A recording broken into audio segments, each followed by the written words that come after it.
Yeah, my name is Stephen Ness. I'm a co-founder and owner of an organization called LIFT. It stands for Looking Inward for Tomorrow. So we're a people organization. We believe everyone has success planned inside of them, so they just have to sometimes need a little help getting it out, right? If you can see it, you can be it. So for the last year, Jamie and I also had the opportunity of hosting women's events. We actually just had one on Friday for our new partnership. But we've always been the idea of like gathering individuals of underrepresented individual communities, women, minority, veterans in particular, and we're actually jumping to younger entrepreneurs, right? Like there's, there's this whole stigma, millennials don't do this, they don't do that, right? Like, I mean, if you think about that, and we were to put a color to that, a gender to that, right? Now we have a different world, so we're trying to help get everyone served. So to James' point though, I am a serial entrepreneur, 3 different companies in the last 3 years. Between the 3 owners of Lyft, I think we have 16 entities. So we're doing all kinds of crazy fun stuff. So I like to jokingly use the hair club for men. Not only are we here to consult entrepreneurs, but we're entrepreneurs. Right? And so today we're here to talk about journalism, right? So Jamie and I have been doing these things about innovation essentials. And so today we have 2 amazing guests that are joining us. And I don't know why this presentation doesn't want to come back up, but we're going to try it again. But if we could, why don't we have Lucas, if you would please join us, sir, and Nina, and then... Grab one more chair. Yeah. Or you can sit on the stool. I was going to say, I'll sit on the stool over here, because I feel like I have to sit. But if you guys want to join us real quick. So there's a bit, at least, so I was an entrepreneur. Let me preface by saying I didn't always work at the university. This is a new gig for me. I've always been an entrepreneur. For many years in this community. Born and raised here, and my dad was a business owner, just entrepreneurism in my heart. And one of the challenges that I know about, and I see that our clients now have, is communicating with the outside world. Sometimes communicating internally, but this is about how do you get your message out to the world, and how do you utilize media to do that, and what are some of the new ways, because it's an evolving space, and some of the pre-interview conversations that we got to talk about. It's such a different space with new, like, citizen journalists. I love that term that you shared with me. Lucas probably doesn't love that. Right? But it is. It's everybody can tell a story now, which also means everybody can tell a story about you and your brand. And so, how do you manage that? How do you create stories that are grippy, that people want to hear, so that it gets picked up and shared? And how do you create a brand for yourself around that and accomplish goals that you might have, whether it's raising money, finding new employees, or whatever. Different types of exposure are important. And one of the people I hope will speak up during today's session will be Ben over here, who advocates and helps people to market their businesses all the time, which is part of having a strategy, a communication strategy. And I say that and called you out because one of the things that we like in these sessions is for it to be interactive. So if you've got a question, just please raise your hand or jump in, because it's really most helpful when they're engaging and you can take something away personally from the conversation. Absolutely. Yeah. I think it would be great, Nina, why don't you just give us a little introduction about yourself so they can understand why I'm here? Why you? Hi. First of all, this is my first time at Tech Alley, and I can't believe I didn't know about this. So anyway, thanks for having me. It's really cool. Yeah, so I'm a newbie. So my name is Nina Radetich. I spent 20 years in local television news, 16 in this market. So I like to tell people that I was the female version of Ron Burgundy, if anybody knows the Anchorman reference. Anyway, yes. So yeah, I was at the NBC and ABC affiliates here for 16 years on the air. And when my son was born, I transitioned into entrepreneurship. So ran several different entities, kind of like you, multi-passionate, and have ultimately landed on something called EOS, the Entrepreneurial Operating System. So right now, I help entrepreneurs and their leadership teams get more of what they want from their business using a proven process and a simple set of really timeless, practical tools. So that's why I'm here today, to sort of talk about the intersection of journalism, my old life, and entrepreneurialism as well. Awesome. So we figured that's really fitting, being in Tech Alley. Yes. Entrepreneur-driven here, right? So having that crossover, I think, is really important, right? So Lucas, why don't you tell us a little bit about yourself, right? Because that's another question, like why you, right? And I think you bring an interesting dynamic as well.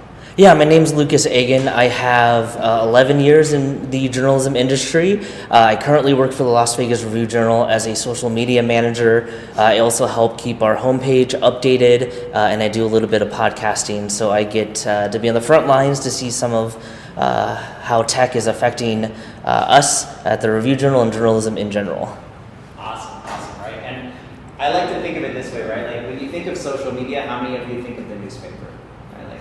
Right? Like that doesn't jump out as first of mind, That's right? funny. So here we have someone who's literally trying to champion the movement of an entire organization, in essence, into the whole digital world and being the leader of that, right? And so it's interesting to get your view of that. And then as entrepreneurs, this is something that I think we talked about on our prep call, right? Like social media really is just journalism.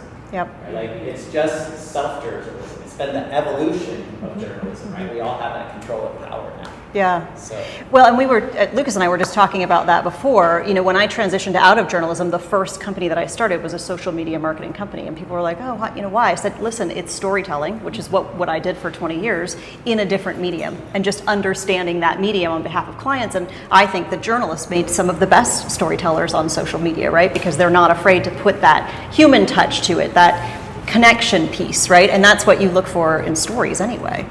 Absolutely. All right, so we've got 3 different areas that we're going to go over as kind of our topics of conversation, and feel free to chime in as we get these questions started rolling. Chime in? Yeah, go ahead. One of the things that the last few years, like how much news starts at social media, but I've never seen it more than this week with the MGM situation. Oh, wow. Yeah. All the people that are on the ground that we call like influencers are being reported and picked up in the news as saying, well, the press people say this, but this is what is being reported on Instagram or Twitter. Right.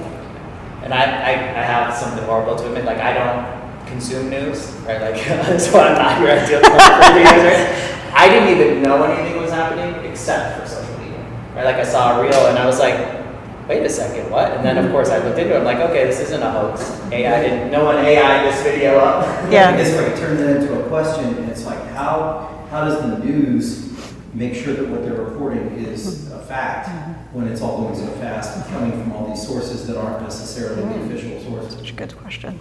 That's a very That sounds like a Lucas question. Yeah, for sure. Not me. You know, I think that's the biggest challenge we face is some of these influencers aren't holding themselves to the same standards that we have to hold. So just because we hear something doesn't mean we can report on it. We have to double check it. We have to try and verify it through multiple sources. Whereas your influencer can hear it from a guest, film it, put it out there. Not saying that that's bad. That's a good way for people to get information out there. But we're always going to be a half step behind in that sense because we are not just trying to be first amongst our competitors, but be right and really make sure that we're putting out there the verifiable facts other than just throwing out every rumor that we're hearing. But isn't that how you maintain credibility? I mean, and that I think is the difference between sort of the mainstream media platforms, right? And there's so much talk now about distrust of the media, this, that, and the other, you know, biases and coming at things from, you know, a perspective that is involved with money backing it. But in the end, what you are trying to do as local media, and I know that it was a sore spot for me because people are like, it's all biased, you know, but you're really trying to be that one credible source, not just the rush to put something out on the internet, right? Yes, correct. Yeah. So obviously, when you're in the news business, reputation means a lot. So as you were just saying, we need to make sure that we're right, and not just first. On the flip side, because of the rise in influencers who also still like seeing their footage out in traditional news formats, when we have finite resources in terms of reporters and videographers, some of these influencers or people out on the ground level can be a great resource to get footage. Attribute to them, of course. They are usually excited to see their footage out in the news, and we get some footage that we may not have been able to get just yet because of trying to stretch our resources. Awesome. I like that perspective of it, right? And there is that great benefit that comes with it. And that's interesting because we're going to talk a little bit about the 2 sides of it all, right? So 3 different areas, if we kind of break this up, we've got just content and branding. So we want to kind of go over what's the purpose of your content, how do you help driving in that, strategies. We've already heard you talk about this last one, storytelling, right? So I think we'll dive into that. We want to talk a little bit about social media and just this idea of like which one? Like, literally, I asked ChatGPT, it gave me 12. Because then I thought, I'm like, oh yeah, Pinterest, I don't have my account on that one. Yeah. I've never used that one, but tech, you know, Right. so you get overwhelmed. Yeah. And so how do we identify, right? And then like, who's where, I think is an important thing for us to discuss on that. And then we can talk about the risks and the pitfalls.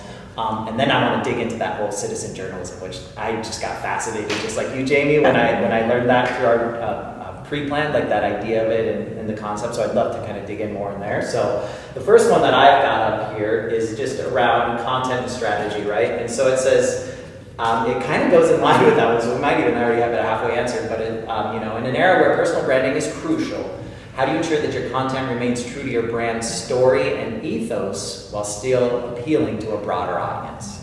So we talked a lot about that integrity just now, right? But so, like as an entrepreneur, how do I do that in a way that I can still reach a broad audience, but also, you know, not be untrue to myself? Right.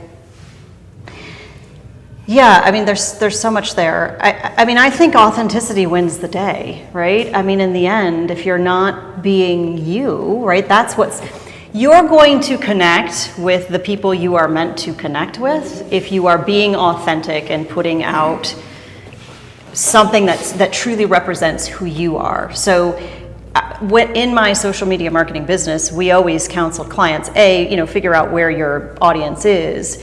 But B, don't worry about being all things to everybody, right? Because there is, yeah, you do want to get out to a broader audience, I understand that, but by the same token, that broader audience should be those of your target market anyway, right? So let's not waste time trying to put something out that's going to please all the people. Let's put something out that's A, authentic to us, and B, is going to resonate with our target market.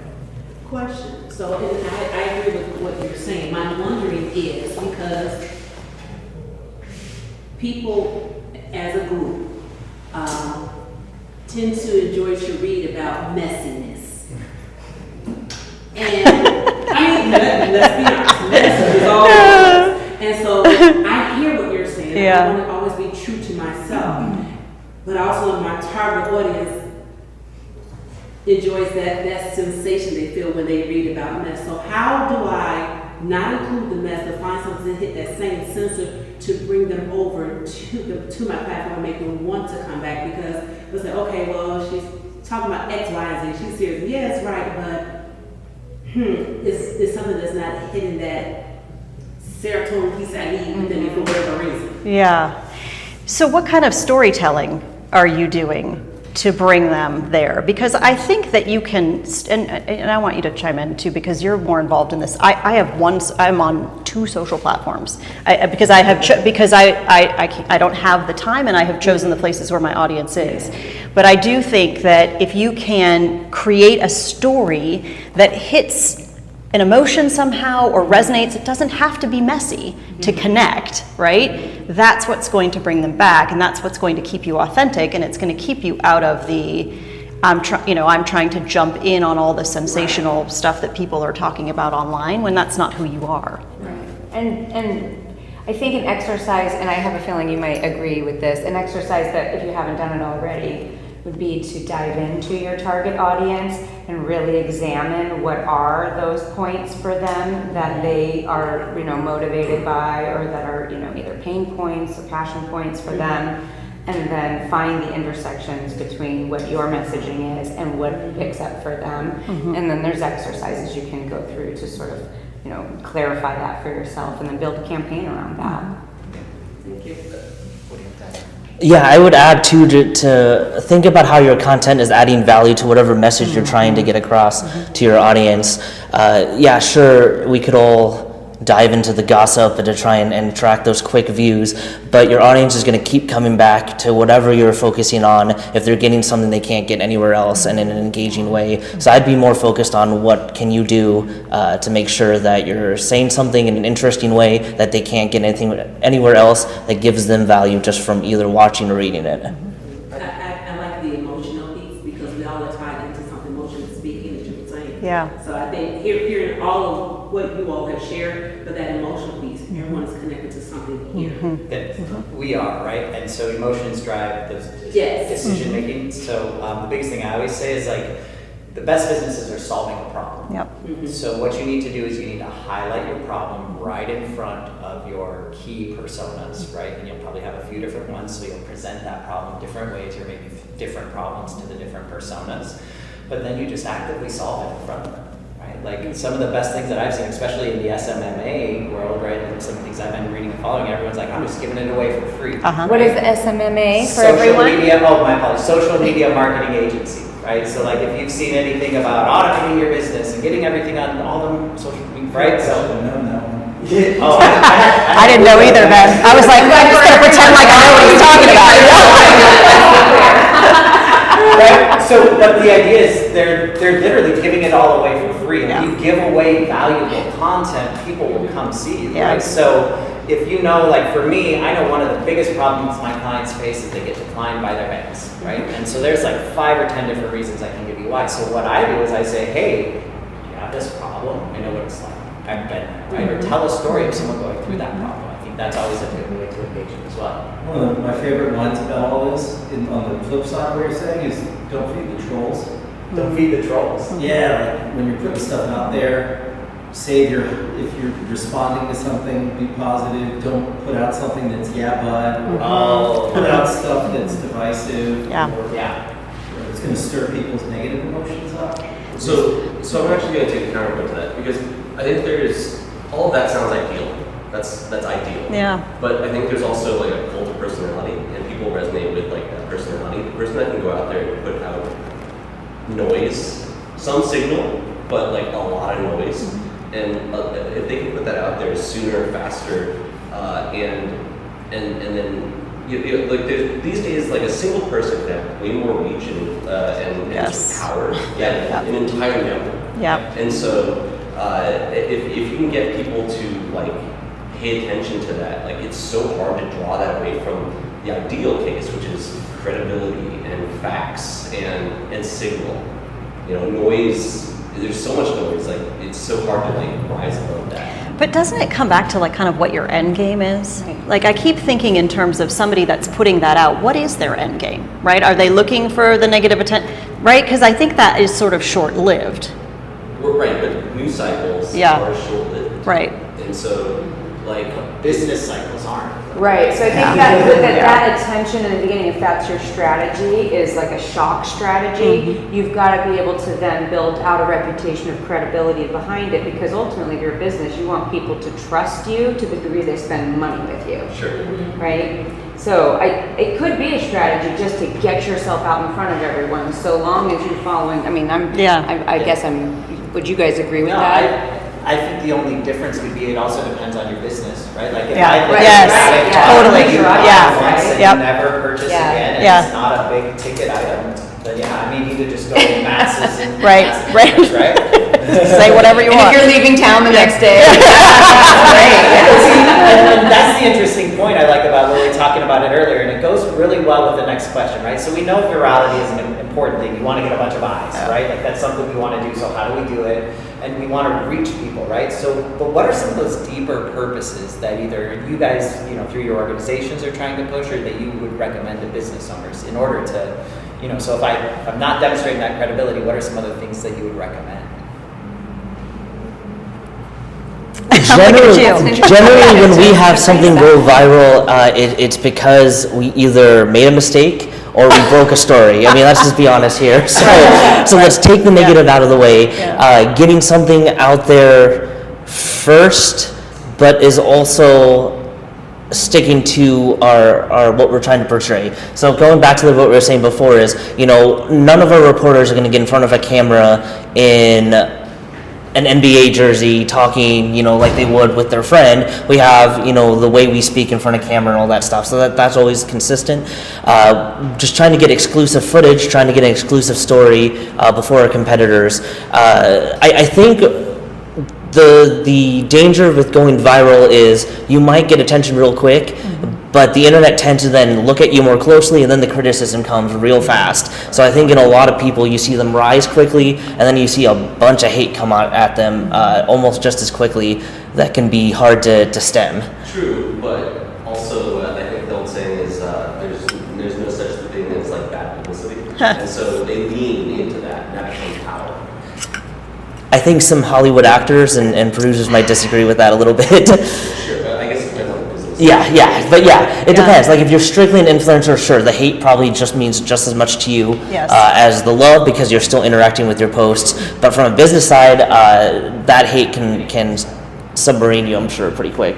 Yeah, I actually was mentoring a business recently, and they had decided to sell some shirts over a recent tragedy that was happening in, some Hawaii t-shirts, but they don't have any close personal ties or anything, so they made some sales, and the next week when I speak with them, they're like, I wish I could undo that. Redo that. Put this product off the line from all the hate that they got, right? And so now you look at that, their brand is completely diminished at this point, right out the gate, and so now they have to do twice as much work to actually go backwards and tell my story again in a better way and start it all over, right? I mean, I think there is a delicate balance, between credible and trash, and then a lot of people kind of are in the mood, the upper 40, so.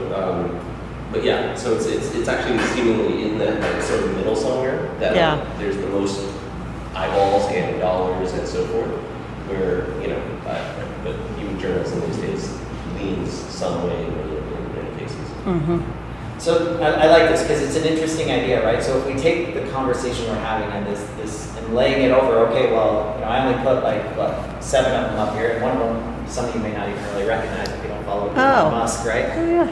It's the new Twitter. Yes, lost the bird. Bird's gone. Right. So just for reference up here, the ones that I put were Instagram, Facebook, LinkedIn, TikTok, Pinterest, Twitter, and YouTube, right?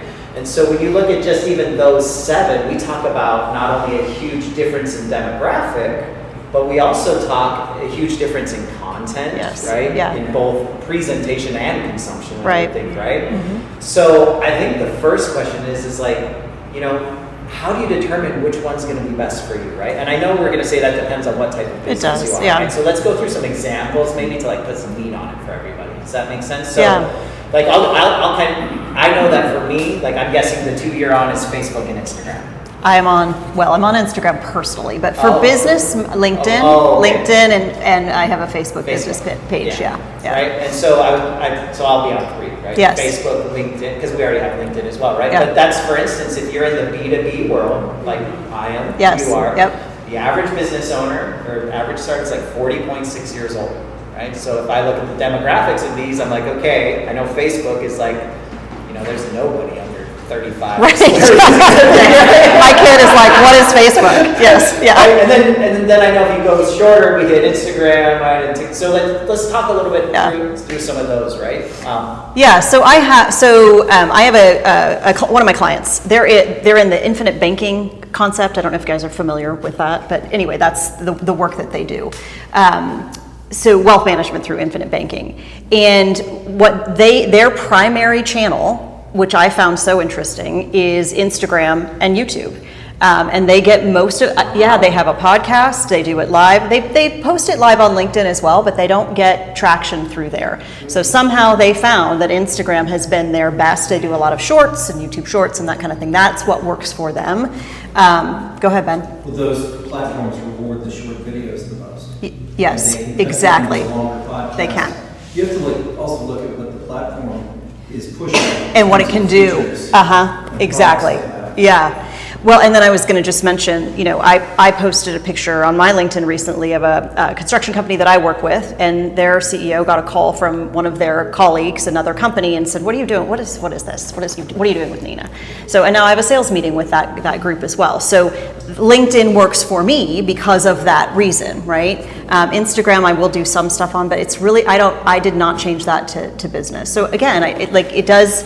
Some of it is trial and error, but what I always tell people is pick 1 or 2 platforms and be really, really good at those 1 or 2 platforms. The shiny object syndrome in social media is real, right? All of a sudden, now I got to be on TikTok. I got to do shorts on TikTok. Do you have the time for that? Nobody really does have the time for that, right? So just pick 2 and be really good at them. And I'm not even amazing. I 3 or 4 posts a week is my goal, and that's. So, just create I have always found it helpful to create a system around whatever you're doing with social media. And so I've got a little mini content calendar, and I plan my content at the beginning of the week and then put it out when I can, and that's that. So I don't overthink it because I think it's easy to go down rabbit holes with social media, and you got to make sure that it's working for you. Our goal with social media has kind of evolved. I think when I first arrived, they were focused mainly on how can social media drive us to a specific story. Obviously, we want as much website traffic as we can get. However, as we've kind of dived deeper into Instagram, TikTok, YouTube, and of course Facebook and X, we've been able to get them to see that each platform is almost like a channel unto itself, and our goal has kind of shifted to many of them.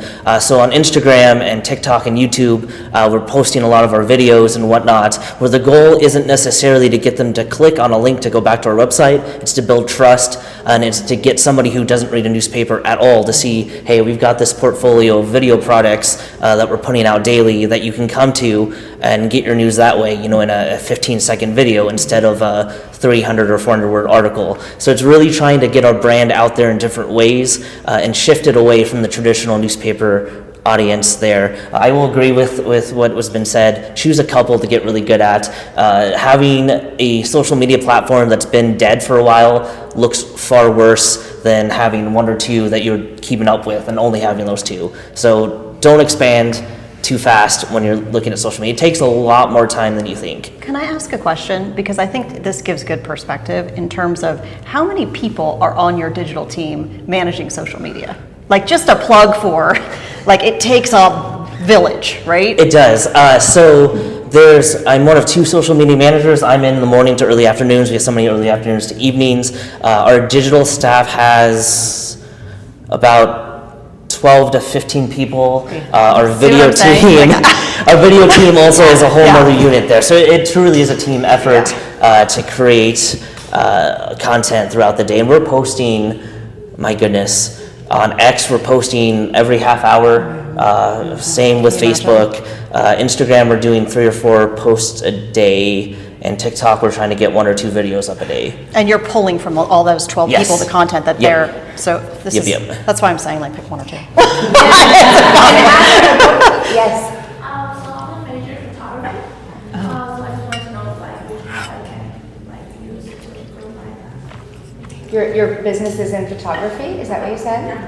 And so you're interested in which one would be the easiest for you? Well, I think something highly visual, right? And Ben, do you want to talk about your favorite photography? I see you putting out all kind of interesting things. Yeah. Stuff on Instagram. I know you do, yeah. TikTok has more of everything now, and it gets good engagement. So I think those two would be a good start. What do you think for photography, right? I think that this one knows more than, and Lucas knows more than I do. It's true. 100% you should be on Instagram. Yeah. And TikTok is a great way to shoot some behind the scenes videos when you're on a shoot. So that's a good way to draw people in as well. I have it as a goal to be more involved on Pinterest because it looks really nice. It's so pretty. It It is looks very so pretty. Yes, aesthetically. yeah. I just don't really have a reason to be there. Right. But that's a perfect example. I have no reason to be there, so I'm not there. So if I'm your target demographic, you won't find me on Pinterest. You'll find me where I'm at, right? Which is nerdier than that. That's a but, great like- point. I see a lot of Yeah. digital selling happening through Pinterest nowadays. People Oh, are yeah, advertising yeah. like a print and thing of that sort. Yeah. Something that's been really interesting too is with TikTok, for instance, you can get really hyper specific, right? And I think that's where we've seen, you said it earlier, of not being all things Yes. to all people, right? So using a platform like TikTok, you end up getting very hyper specific where you can, if you really identify the people you're looking for, you can start gathering a group of just those individuals. Connect with me after because I'll get you connected with a local group called Graffiti Market too. So there's a huge collaboration. It's a nonprofit of artists here that are here to just help everybody get work, get jobs, and spread it out. If you're selling stuff, social will become a place people more than search engines. Oh, If your Pinterest story, your Instagram story, it just goes on and on. yeah, so that's an interesting thing actually, and I think this would speak to YouTube in particular. So one of the businesses that we're starting to hire is in esports, right? So we are hiring individuals who are good at video games. So the kids whose parents, like me, that said you couldn't make money playing video games, well, we just hired 5 of them, right? But one of them in particular, he was as high as number 14 in the world in Fortnite. Wow. So he's got 10 different game disciplines. So him and I have agreed that we're going to mentor each other. And what's really cool is, so in the very first time I met him, he's like, oh, check this out. And he shows me his backyard, and he's just a young kid, and he's like kind of, he's this little stickly guy. He didn't carry much yesterday in the movement, right? But the point of that being is there's this big fireplace in the back, and he went and he bought a tile cutter, he bought everything, and he went on YouTube, he looked up how to do everything, and when I saw it, it looked like high quality craftsmanship, right? And to your point about that, like, you can find anything you want on YouTube, like instructions on how to, and I think that's what I've identified with YouTube. It's been like the how to. And so if you want to do something in a positive way, this may sound crazy and you'll think I'm wrong, but teach your clients how to do what you do for them for free. Because they're going to try it, and then they're going to come back and to your point, they're going to be like, it takes how much to manage my social media? Yes. And I can just pay you instead? Right. I'm good. Yeah. Right? I've started doing that 2.5 years ago, and that's why me and JP really started working together. In business banking, when I was still at US Bank, I sold away.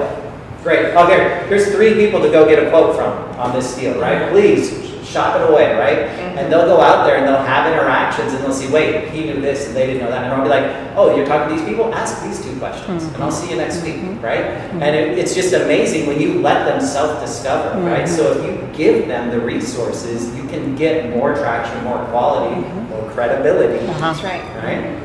Oh, I can totally attest to that. In my practice, I had a valuation company, and I would give people the entire instructions of how they could go about the valuation process for their company, because it cost money for them to do that with me. So here you are, here's the kit. And then I would say about 75% of the folks that I got to that point would then come back within some short order, because they have to get their team distracted from their regular jobs to do all this other work, and it just becomes worth it to go ahead and pay the service provider. But if you're just transparent like that, so sometimes, showing them exactly what you do is also showing them the value of what you do.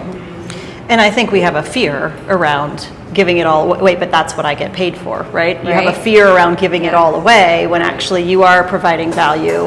And then when they finally do, they try to implement, and that's same with EOS. You can get every EOS tool that's in our toolbox on, eosworldwide.com. Like it's not an issue. You can get all of it there. But the bottom line is it's really hard to implement by yourself without a coach or a trainer or facilitator by your side. So we're not afraid to share those tools because we want to get them in the hands of entrepreneurs, right? But it is hard to manage them all on your own. But I think that is fear-driven sometimes in not wanting to give it away and feeling like, wait, but that's how I get paid, so I'm going to hold it close to the vest, when in the end it really benefits you. Yeah. So, and I think this will tie to a question we had earlier, and you talked about fear, so we know that's an emotion, right? So what makes a story truly connect with an audience on an emotional level, right? Are there other emotions that you found like, hey, we like to trigger this one in particular, or maybe this type of story for this type of emotions? I think the underdog story always connects with people, overcoming obstacles, the inspiration behind why you're doing what you're doing. Don't be afraid to really kind of dig deep and share why you got into whatever business you're getting into. Most of us had something that kind of triggered that and goes deeper than I just like it. And sharing that story can help draw your audience in and draw those connections. Conversely, on a news side, we're always looking for the deeper stuff. A business is open every single day. If you want to stand out, to us on the news side, we're looking for the stories as to why, or the what sets you apart, what's unique about what got you into it or what you're doing. So kind of having that ready will help you get more attention, both online and just from the news media, I think, in general. Yeah, how do you humanize, right? Tell the story behind the story. And I'll give you kind of I don't know, it's kind of a yuck example, but none of us overly cares about the shooting that led to a murder down the street. But when we interview the family that lost a loved one, that's what's going to connect you. That's because you're humanizing the victim in that situation. You're putting a face to it, and as awful as that sounds, right? And I think that's kind of what you need to think of in terms of telling stories about your business. How do I humanize what I'm doing, right? How I'm showing up for the world and how I'm impacting the world. Story behind the story. I like that, right? That's, as we were talking earlier, it's always this negative, and people like the ick or whatever we want to call it. But if you take that human connection to it, that's a great way. At the RJ, are you sort of downstream of the news, or do you ever find stuff online and pass it back up to the to the reporters or something? No, it's both. So part of what we do on our social media desk is we're looking for news tips and we're seeing what's trending, seeing what people are saying, and then when something comes along that we think is interesting, we'll pass it along to the appropriate editor, and they go chase it. Sorry. Okay. All right, well, we're going to go on to our next section about citizen journalism, which I mentioned before. I thought was such a great term. I don't know why I didn't know that term before. And once I looked it up, I was like, oh yeah, it's a whole thing, right? As you can see here, so we were just talking about this, the virality of social media. How do you mitigate potential risks? How do you deal with it once something does get out of hand, right? So not only do you try to avoid it, right, but then once you've gotten yourself in that situation, like these folks that you're working with now, potentially, and they're out with a bad story around them, what are some things you can do to repair those damages and then move on to a positive image from there? So first question's for you, Nina. Oh, great. Having worked behind the scenes in the major media organizations, how do you utilize the experience when you're guiding entrepreneurs engaging with media giants? Or even social media for that matter, right? So I think that the difference now, and so keep in mind, I left media 11 years ago, more than 10 years ago, right? So it was a different landscape when I was in it. Social media was really just starting to come to fruition. So if you had an issue or there was something happening, it was the mainstream media that was sort of grabbing onto it, right? And the internet was, pretty prolific at that point, and it could, spread. It could spread decently, but not like it is today, right? It's a whole different story. And I think the most important thing now, and the difference is that we can all control our own narratives. Before, if you were the subject of a story, you would have to wait until that reporter contacted you, you had a chance to share what you felt, and then they would cut it up into pieces. They would edit it, right? Because they had 1:30 to tell the story, and then they would put it on the air. Well, now if you have an issue, you can address it directly. You can use your own, may have your website, right? You can put video on your website, you've got YouTube, you've got your social channels. You can address whatever that issue is head on, as opposed to having to wait for somebody else to tell your story. So I feel like you have more control over the narrative now than you may have had several years ago. And I don't know if you agree or not. Feel free to disagree. No, that is true. That is true. And I'm blanking on the name, and I apologize, but there was a local restaurant that was struggling, was barely making it. Oh, was it Firefly? There was an influencer that came by and did a review of it, liked the food. All of a sudden, they've got more business that they know what to do with. So you're right, that controlling the narrative is a lot easier than it has been in the past. And I would utilize that. I would, try and interact with some of those local influencers. They, even if their audience is small, have a very trusting audience of their opinions. So that's something to look into as well.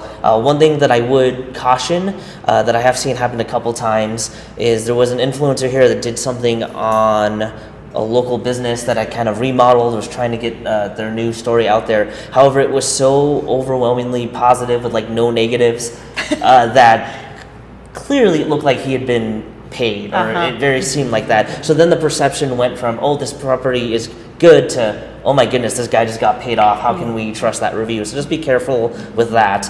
If you're going to work with influencers, let them highlight some highs and maybe some things that they think you can improve on, because the alternative is people are going to think that's a disingenuous review or message that's getting out there.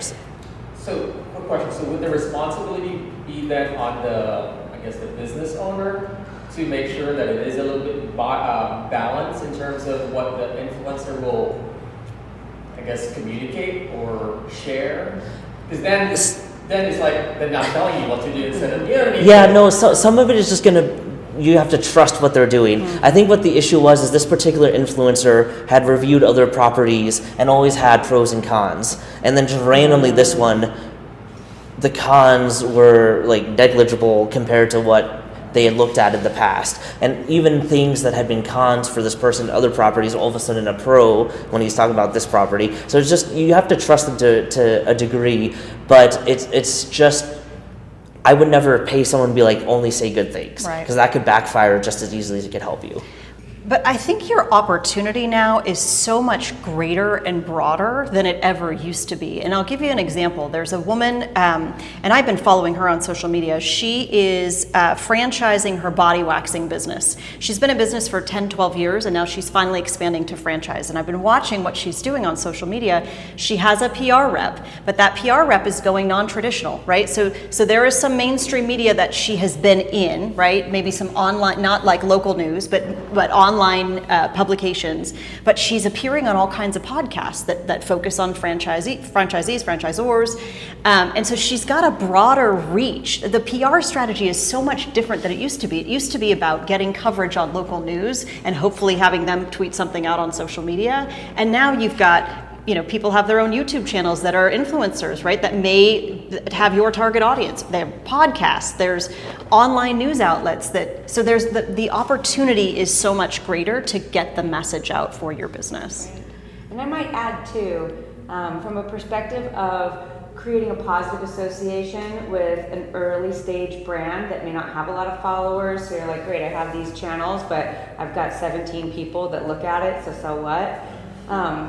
Because I know about that, right? Something that's really great is if you find another organization that really does synchronize with what your values are, and that can be a nonprofit or some group that you are an advocate for, and where that audience also really connects with the audience you're driving at. You don't want to go with something that's obviously in opposition to where your audience is, right?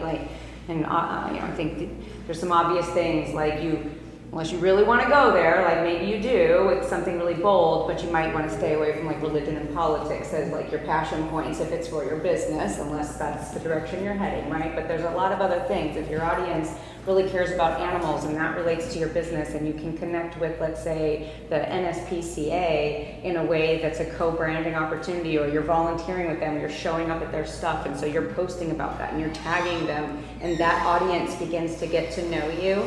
That's a really nice way that you can take advantage and to get some traction from the people that follow that other group, and they find natural synchronicity with you, and then they'll start to follow you. So you can find those sorts of opportunities to connect with those brands that are similarly aligned with what you believe in, and then you'll find that your audience can grow. So I just wanted to put that out there. Yeah, I think I just want to echo a little bit on that, because that's something that our organization Lift has done recently, and because of that now we're able to welcome the largest nonprofit in town as a sponsor to our events for an entire year. Good.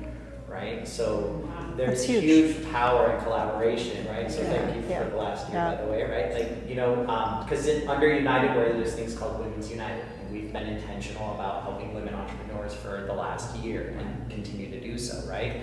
And so then you find an organization that has natural collaborations like that. Well, guess what? I also mentor at an organization called SCORE, and we have an idea that we really want to do some nonprofit stuff. So you go pitch it to the biggest nonprofit that creates nonprofits. You find out they've had a dream to do it for the last 5 years, and they're going to give you a proposal to basically give back to them. That's awesome. Right? Like, it's amazing how these things work, because it's all about, so build collaborations where you're creating win-win situations, right? That's exactly what Jamie was just describing. Like, and give first, right? Never create a collaboration looking to extract value, right? When you go and hire an influencer, they're just looking to extract value. So I was in, during the NFT run-up, we saw it more crazy than ever, right? And companies would basically just hand a post and say, post it exactly like this, right? Like that's, but you see all that kind of craziness there. But if you look to give value first, right? You look to sell it away, you look to give your company for free, in essence, all that information and services, you do that, it comes back, right? And it comes back in ways you can't even imagine. Yeah. All right, so I think we're at a point where we're going to open it. Oh, wait, no, Lucas, we have one other thing we wanted to talk with you about, right? Oh yeah, switch gears just a little bit here. This Yeah. is a great topic. So can you share some insights? You shared with me that the RJ is doing something really cool. You guys are looking to start a podcast, right? They have many. And so I know a little bit about the podcast. You say you're doing it in esports and gaming, right? And so I know a little bit about that. That's actually, for those of you who don't know, esports is the fastest growing sport in human history. It's crazy. Right? It's growing at a rate more exponential than NFL, than baseball, than any other sport we've ever seen, right? And that's why you look at places like, the UAE, and they invested $50 billion into it, right? So you guys are starting something in that area as well with a podcast at RJ.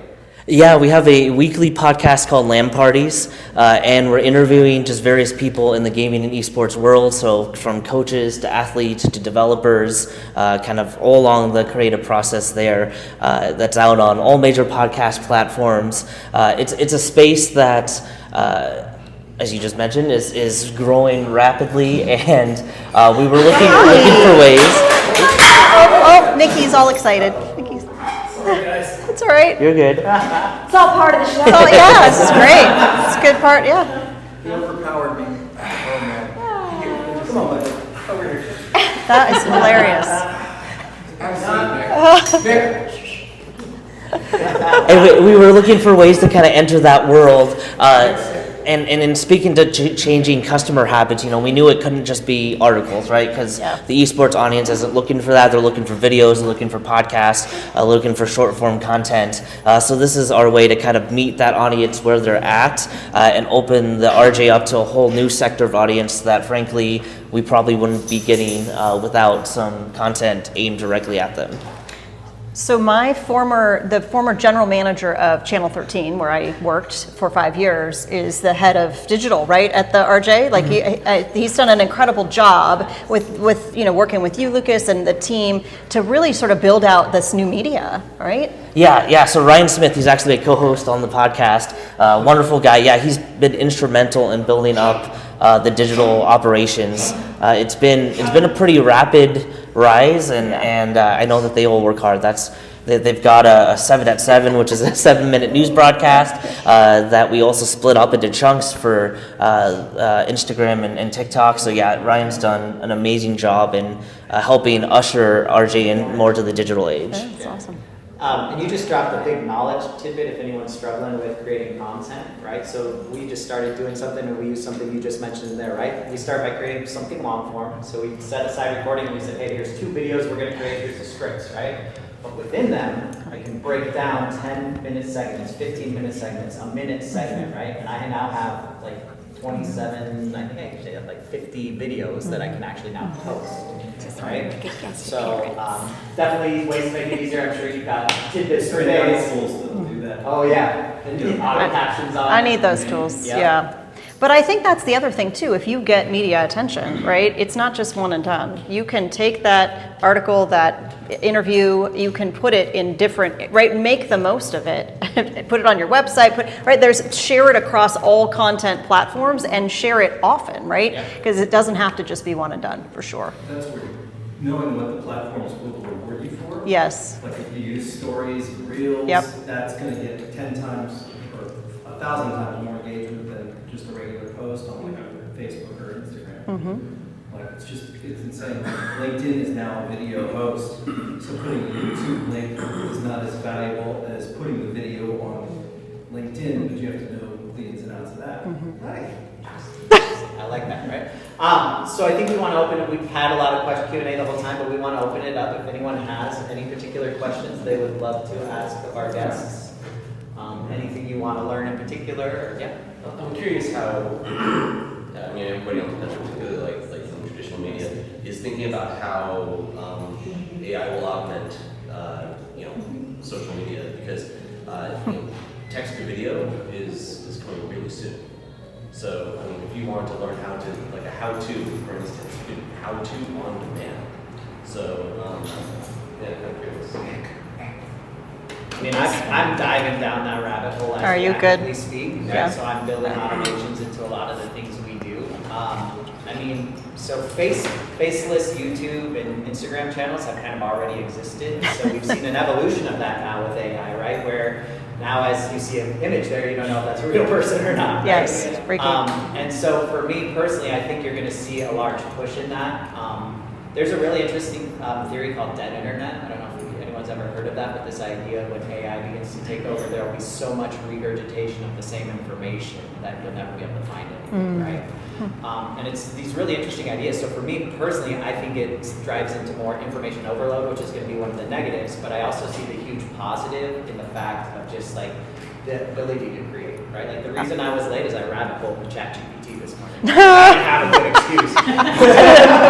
I just was going, I looked at the clock, I was like, oh crap. That's hilarious, yeah. But the point of it being is like you should be using AI in it, but there's going to have to be some responsibility, in my opinion. And then I think the other thing is we're going to just start seeing, in my personal opinion, I think we'll see a fracturing where like there's still going to be normal human content that's going to get rewarded because we're still going to want to see that that's like a person, right, and not an AI. And that's just me personally. Can I just ask a follow-up question? Is there some sort of, or is there a feeling of it being disingenuous that you are using AI to generate or create content? Because like there's some things that I see like, oh, is it AI? Like you see a lot of posts that this post is AI generated. So do you actually believe that post, or is there more of a trust if it's actually written by a person? I mean, for me, when I see a well-done AI post that's created by AI, you've just sold me your product, right? You literally showed me your story, you gave me your product for free. You're like, here's my step-by-step how to do that, right? So for me, I think that's ideal.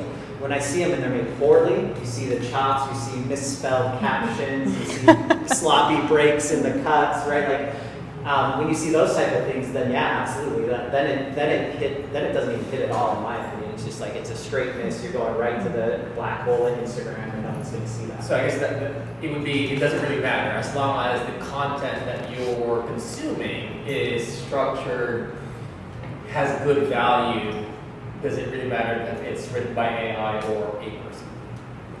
I don't know that it does at this point, right? I mean, I think AI is just going to take us all sort of getting used to it, right? So it may change as we kind of get used to it. I went to there was an AI expert I just saw speak, and he was talking about how there will be the government is going to get involved, I know. Yeah, so at some point they're going to get involved, and it's already kind of down the path, and they're talking about making sure that everything that is generated by AI, it's clear that it was generated by AI, so that there will be some, there are watermarks or that kind of thing on images and posts that were generated by AI. So I don't know how who knows how they're going to regulate that? Like, that sounds crazy to me. That's as far as I know, but so I don't think it's possible. I know, I mean, how do you do that? Yeah. Okay, hang on, we got one over here, you have three. Go. Just, it cracks me up because there's so many people that I think of as having 10 years of AI expert experience since April. Yeah. But I was going to ask you about the results, because there's a lot of people that put forth, I got so many page views, or I got so many post views, this reach, 1 million people saw this, but I wonder how you measure results at the RJ for your social content, because wild numbers of views is not usually the goal that clients of mine want. They want the outcome. Yeah, click through. Yeah. The purchase, call. Yes. Our long-term goal is still to get them to subscribe. It's just a different path and kind of a longer play. And the more immediate goals isn't necessarily the spikes from a viral video. It's what is our average, and is that average audience continuing to grow? Because that means more and more people are coming back consistently rather than just a one-off. And if they start coming back more and more consistently, the hope is that they'll venture to our website at some point, see the other value that we're providing, and then that will get them to subscribe in the long haul. So it's a longer play than what it used to be, but that's still our goal. Thanks. Hey y'all, so great to see everybody, and one thing that I've noticed with AI is that it's very reactive, and that you have to give it a prompt, right, to get a response. But what have you seen, or what are your thoughts around proactive AI tools? So you kind of seed it with like a goal, and then it follows up with you, or it does things on your behalf. Like Zapier, you could do those sort of things. I feel like it's the earliest of adoption, that kind of stuff, the proactive stuff. And I'm curious what y'all have seen or what y'all have thought about, that can emerge in that space. Someone Yeah. go first. So he's the expert. I don't have expertise in this. I just don't want to Totally, yeah. I mean, the thought basis of what you're talking about is actually, from a core basis, you're talking about creative intellect in the AI, right? So the only way to really actively do that is with some high quality automation that's had some really good input into it, right? To automate that in to say, hey, did you achieve this goal, yes or no, right? And it's still gonna take that input from me. Right. I definitely think we're headed in a trend towards that capacity, right? Like if you're not using automation with your AI, you're not really using AI, right? Like you should be using AI on both sides of your automation, right? AI to create your automation and AI to run through your automation. So that can help you get into that kind of intellect, but I'm more concerned about actually that cusp because once AI has free will, you'll see how freaking superior it is to us on a mathematical, like there's so many ways that it's superior to us, right? Like that's why Elon Musk wants to put a chip in everybody. And so if we truly give it its own free will and cognitive reasoning, like I'm kind of like a Skynet Terminator guy. Yeah. I really don't see a reason why, if we truly create a superior intellect, like if we transition into it or if we integrate through it, right? And that's why like the whole metaverse, like nobody's talking metaverse right now, right? You know what everybody's gonna be talking in 6 months, even though they should be now, is like what Apple's doing, and they're the augmented reality, right? The fact that we can see something like that we're not all gonna just go away to a digital space, we're gonna bring the digital space here, right? And so that's kind of my thought on it personally, is I think there's a huge risk on it. And so it's going to be, not only is this created by AI or not, but like, who coded this? Like, what's the bias built into the coding of the questioning? And then what's the bias built into the learning that this machine was provided, right? And so there's so many standardization and processes that we don't even have the core basis that I would be too afraid if we had something launching up actively right now today. Oh, no, don't worry about it. No, you had another one. Oh, okay. No, don't worry about it. Go ahead. Okay, got one more. Thank you. Something that hasn't been mentioned is emails. Emails, trying to get soliciting email addresses and following up with that. Seems like a huge pain in the ass. How many emails do you think you got while you've been in this meeting right now? Lots, but I mean, for a business or an idea, trying to sell something, getting email subscribers, and then I've done a little bit of it. Yeah, so there's one is find a free giveaway, right? So whatever is most important information for your key clients, give them that information for free. Ask for their name, email, and then phone number. So you're still mining for that. Well, but you You're still need a collecting but and I would actually say only 21% of your emails are going to get opened. Right? That's the statistical fact of it, right? It's like 81 or 89% of your text messages will get opened and responded to, even if they just respond stop. Right? Yeah. So do I want something that's 4 times effective?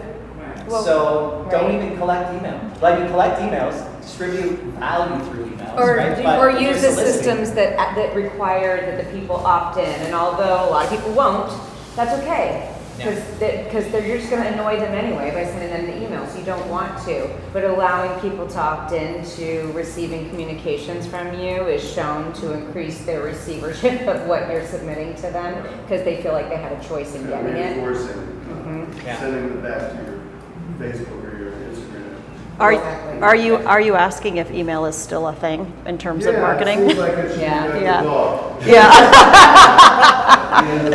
It's like a MailChimp account. Yeah. I mean, I think it's moved more toward texting because I think that's where you're getting more. I mean, people are so on their phones, and it's easier to respond to a text than it is to an email at this point. But again, it depends on where you think your audience is, and if you want to put the time in. I have an email newsletter. It's a little dormant right now, if I'm being honest, because I ran out of time. But the idea behind that was anybody who I had spoken to, just staying in front of them, just a way to kind of stay in touch and just touch points, right? So it kind of depends on the business, I think, and if it makes sense. If it's a retail business, you're going to drive them through texting, right? More so than you would through email. But I respond to email still. Yeah. I do. Yeah. When well, not like when you send me an email that asks me to do something. If you need something, then I'm not going to respond. I'm out. But if you want to invite me to a conference or to buy your product, then I'm all over it. Yeah. I'm teasing you. Because they're visual, like especially in my space, if I see something that's talking about what I'm interested in, then this is capturing my attention. If it's visual and if it's easy for me to see right away. If it's a texty email, never. Yeah. But if it's a picture with some bold things that says like, innovation conference next month, right? Yes, I'm there, or I can appreciate that. We get more registrations to our events from the email blasts we do than the social media posts we do. Yeah. Right? Like it's pretty evident. So I guess a follow up on, sorry, did you want to? Go ahead. No, I was just going to follow up on that. So it's not necessarily the email, it's more about the product messaging. Right. Mm-hmm. Yes. So what, I guess, in your experience, how would you craft a compelling product message that would? $1 million question. Yeah, that's we could spend all day on that. We have a whiteboard. We can start there. Yeah. That's a map branding that out. exercise, Yeah. right? Is building your brand. Yeah. That's what you can walk them through, right? And what you do, and help them build that whole entire program around it and incorporate That's what it I in. used to do. Okay. Yeah, this is She more of an can operating advise- system. she can tell I you can where to go. connect you with the right people to do that. Exactly. Yeah, I think that's a really hard question to answer because there's psychology there, there's storytelling there, there's just so much, right? And it's specific to each almost persona, And- buyer persona, user But also persona. on the company side, right? So like if I'm Yeah. selling hair care to a 40-year-old Sign up for man, anything. right? Versus like selling a different product anymore versus a different demographic. So Totally. it's going to be highly specialized on that one. But I think it goes back to what we were saying earlier, like you tell a story. Yep. Like right nowadays, especially if you're going to be doing it through social media, people want to buy from people they're either compelled by, they're trusted by, right? Like you've got to motivate them. Yeah. So if you can just build that credibility through it, or if you can provide value, like, I always think of problem solving. Think of your target person and think of the problem they deal with every day. Now solve it for them and give it to them for free. That's what my recommendation is. Sounds crazy, but it'll work every time. Yeah. Quick question. Yes. So if you're just starting out and you're looking to grow traffic to your website and grow some authoritative backlinks and backlink traffic is like help a reporter out, is that still an effective way? Are there other ways to connect with authoritative news organizations and get them to, put a backlink to your website? I can't speak confidently about that because I haven't used that stuff but I bet Ben would know. Haro has good. Haro still does, yeah. It's kind of hit or miss, and you got to be fast because they send out. It's a service where they send out regular. Yeah. 3 times a day. Yeah. And if you happen to be responsive and you happen to match what they're looking for, you can catch it. Does everybody catch what that was that we're talking about here? Do you want to talk about what it is, Haro? Help a reporter It's out. new to me. I haven't used it yet because part of the concern was it's like, do you have to be on top of this every time, to really get a response, or are there other You have to ways match what they're to? looking for. Do they just go to a Yeah. website then? They have a website. It's, They yeah. send emails out like very frequently. There's like, Okay. there's 4 or 5 stories. I mean, get on the news distribution. So that's too much. So- I agree. Yeah. Yeah. So there's tools out there, right? So simple thing, like that would be a tedious task to deal with day after day, right? So I go get any one of these, like Zapier, Made, I can name a whole bunch of other tools that you use. That's an automation tool. You connect it with some AI, and you just set up a code. Every time an email comes in from this, bam, if it matches this, send this, right? And now you never have to monitor that again, right? Like, now imagine doing that in all of your business processes, right? Like, connecting with clients, right? Not only do I need to text them, I need to get to them in 5 minutes after they get to me, right? It's kind of hard to be available like that, but guess what I can do? I can set up text backs. I can set up situations where if you call me, I instantly text you, right? So there's all kinds of fun ways that you can do that, right? And so we've been setting those up in our company, and that's some of the things that we help with, right? And I know, Elias, you guys do a lot in automation and stuff, right? Like you guys are probably building bots too, if I saw one of your last emails, That's awesome. right? Yeah. So if you want to just say, hey, I can't even build all of that, Yeah. and I just want to buy it pre-made and have someone help it out, you've got an expert in the room here, right? Can I just drop comments on the Haro thing? Yeah. Because I used Haro before, and it was okay, and got like some really random hits, like a homeschool blog in Australia. And so ultimately, I wouldn't say it's like the most effective. If you want to get PR, start with like a 1-page